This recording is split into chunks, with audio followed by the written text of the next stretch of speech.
Hello again, everyone. Edwin Learnard back once again.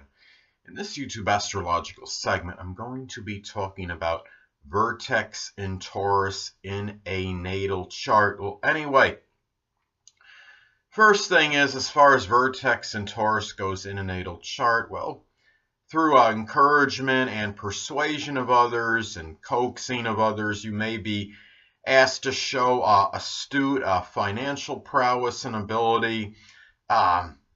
Exhibit good financial acumen.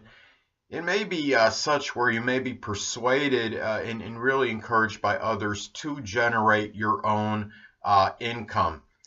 And the thing about it is, this position doesn't necessarily mean that you're not generating your own income, but really about doing more so where perhaps you're not asking others for things or just being able to have your financial stability and not depend on others for monetary needs. And even if you don't, you still might be if you don't depend on others for monetary needs, you might still be encouraged to emphasize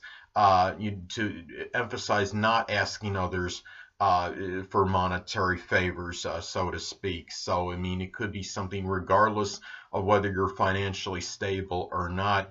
You still might be somewhat cajoled or coaxed by others just in order to be financially stable and to be dependent on a financial level anyway, because this could be the nature of the placement. So anyway, the thing about it is, it can be about being pulled to show Taurus-like powers of perseverance, patience, and persistence as well, and perhaps really to eradicate any debt, and in terms of if you have any debt especially, and to be financially stable and have your own peace, security, and stability in the process.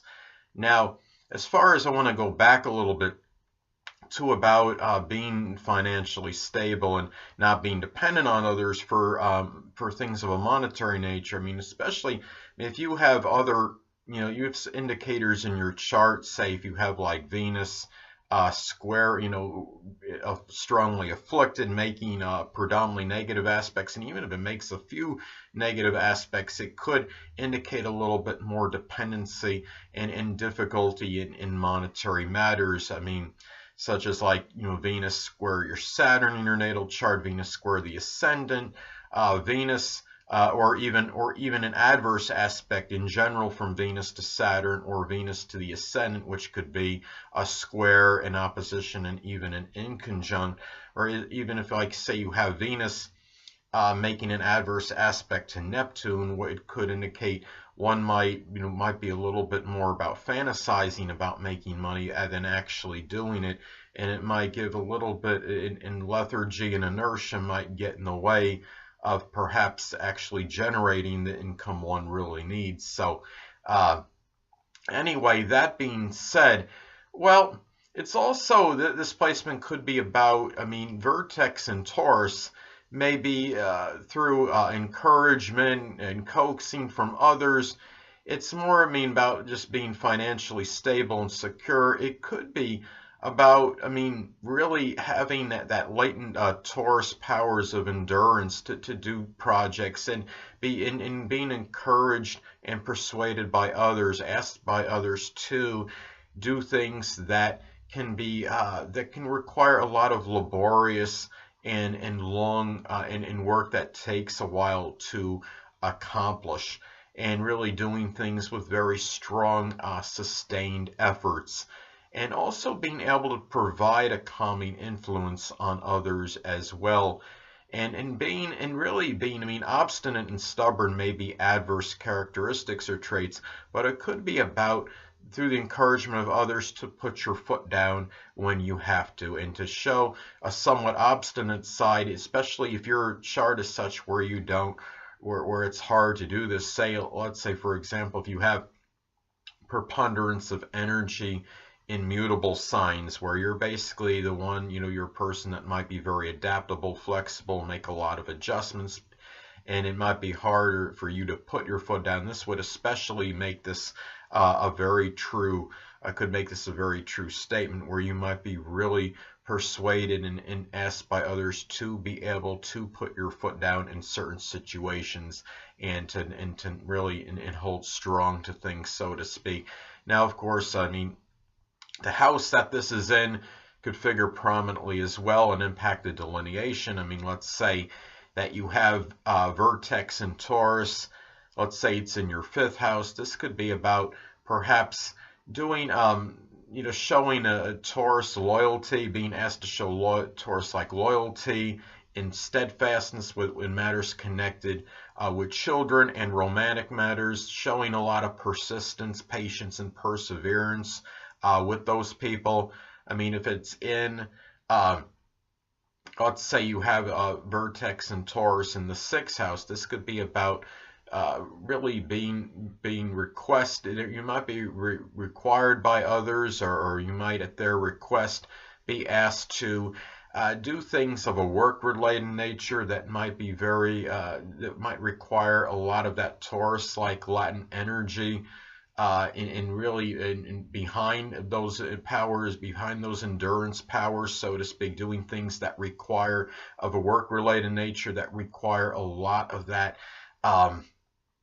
Taurus-like endurance and that persistence and being able to and have very strong sustained efforts and stubbornly stick to a task, and also being very, I mean, the 6th house is also about the health, so it could be showing the strong, persistent nature in health-related matters, and it could be, for example, getting on like a vigorous, persistent working out vigorously and persistently, and others may be asking you to do so. And it could be like the 6th house. I mean, we're talking about perhaps people in health-related fields. It could be a physician or a doctor, for example. So anyway, keep in mind too that the vertex could also figure very prominently in, I believe, in relationships, of course, and I think a lot of this is attributed to the fact that the vertex will often fall, I mean, in most cases will fall in the 5th, 6th, 7th, or 8th house. The 5th house is about love and romance relationships. The 7th house, of course, is about the significant other / marriage partner, others in general. And we look at the 8th house as about intimate / sexual relationships. So for in the 6th house, even though we don't look at that as a relationship house, this could, I think you can look at that though as work relationships. So relationships as far as that you may have with your employees, like just regular platonic ones perhaps. So the connections you have with them. So anyway, and when going back to the fact that this is often, I mean, about relationships, I mean, if you have, say, if your vertex in Taurus makes a conjunction to one's sun, moon, or ascendant, you could have a very strong, powerful connection with it, though it might be, I mean, as opposed to one's south node conjoining another person's ascendant. I mean, the south node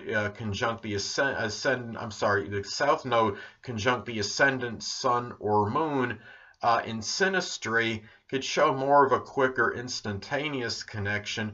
But when you have the vertex making a conjunction to one's sun, moon, or ascendant in synastry, it might not be quite as instantaneous or instant, but it could be where at some point you just unexpectedly or in an unanticipated manner feel that compatibility and that very strong connection. It doesn't necessarily mean, though, that it's going to be one of a sexual or romantic nature, but it could be a strong connection nonetheless, which could include just a platonic connection. So, and let's say, for example, that your vertex in Taurus makes a conjunction to one's Taurus ascendant. Well, that could suggest that the vertex in Taurus person might be pulled or drawn to that Taurus ascendant person for their outer qualities that they project that would be very Taurus-like, such as the persistent nature, the qualities of perseverance,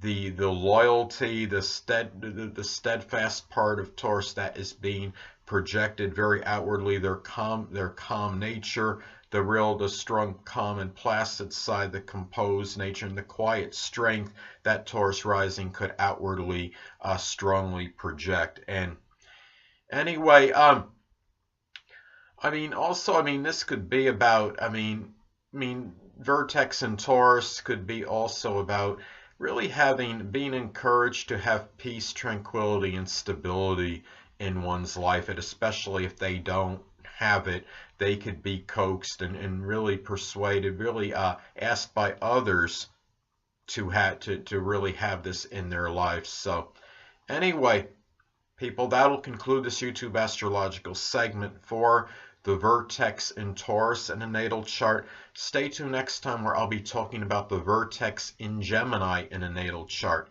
Two things I want to get with you on before I head out.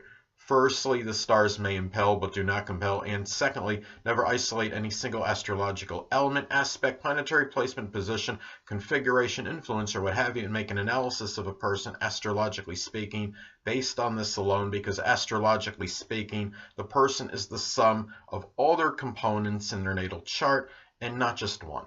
Until next time, people, stay well.